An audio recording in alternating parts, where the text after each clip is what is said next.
सभी को नमस्ते, सभी को राम राम, जय हिंद, जय भारत, सदा से फतह तक। आज का जो हमारा टॉपिक है बहुत ही इंपॉर्टेंट टॉपिक रहने वाला है। संचार किसे कहते हैं? देखिए भाई, संचार जो है संस्कृत की चर धातु से निर्मित है, बना है, जिसका शाब्दिक अर्थ है एक स्थान से दूसरे स्थान पर जाना, या फिर कहेंगे चलना फिरना। ये एक नंबर आपका पक्का हुआ। अब संचार को अंग्रेजी में क्या कहा जाता है? इसे कम्युनिकेशन कहा जाता है। 2 नंबर आपके पक्के हुए। अब जो संचार है कहां से निकला? संचार जनसंचार का एक पार्ट है, भाग है, हिस्सा है। और संचार को कहते हैं कम्युनिकेशन, तो जनसंचार को कहते हैं मास कम्युनिकेशन। और ये जो मैं आपसे कर रहा हूं, ये संचार कर रहा हूं, अपने विचारों का आदान प्रदान करना। 2 या 2 से अधिक व्यक्तियों के बीच सूचनाओं, विचारों और भावनाओं के आदान प्रदान को ही संचार कहा जाता है। अब कहेंगे सर जनसंचार क्या है? जनसंचार में इलेक्ट्रॉनिक माध्यम होता है। जैसे मोदी जी एक जगह से बोले और पूरा देश सुने, वहां पर सीधे वार्तालाप नहीं कर सकते। मोदी जी अब परीक्षा में क्या होने वाला है, देश में महंगाई बढ़ गई, सीधे नहीं कह सकते हो। हाँ, आप संचार में सीधे कह सकते हो, अरे प्रदीप सर संचार समझ में नहीं आया, तो मैं कहूंगा अच्छा बेटा समझ में नहीं आया, इतना अच्छा समझाने के बाद भी समझ में नहीं आया, तो आप समझ जाओगे। ये दोनों में डिफरेंस है। अब संचार किसे कहते हैं?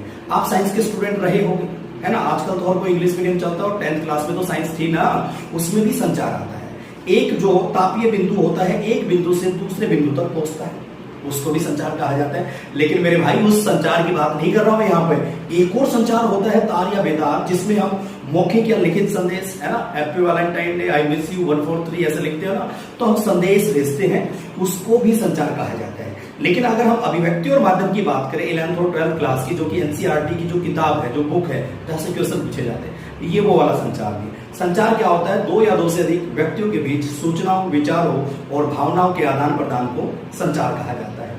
फिर यहाँ पर एक विल्बर श्रेम आते हैं।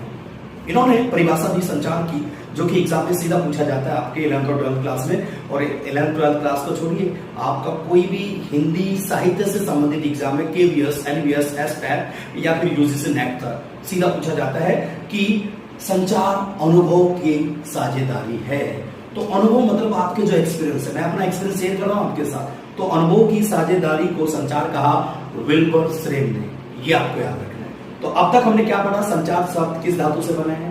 संस्कृत की चर धातु से। उसका शाब्दिक अर्थ क्या है? चलना फिरना, या एक स्थान से दूसरे स्थान पर आना जाना। चलो जी, बढ़िया है। और संचार को अंग्रेजी में कम्युनिकेशन कहा जाता है। संचार का एक भाग, संचार जो है जनसंचार का भाग है, और जनसंचार को मास कम्युनिकेशन कहा जाता है। जनसंचार में इलेक्ट्रॉनिक माध्यम होता है, सीधे संवाद नहीं कर सकते। जैसे मैंने कहा था ना, प्रदीप सर रुको रुको, मैं कहाँ रुकूंगा, आप मुझे थोड़ी कह रहे हो। लेकिन अगर आप मेरे सामने बैठे, मैं आपसे कम्युनिकेशन कर रहा हूँ, आप आमने सामने संचार कर रहा हूँ, तो आप ऑडियंस रुक जाओ, मैं कहूंगा ओके भाई मेरा काम पूरा हुआ, थैंक यू।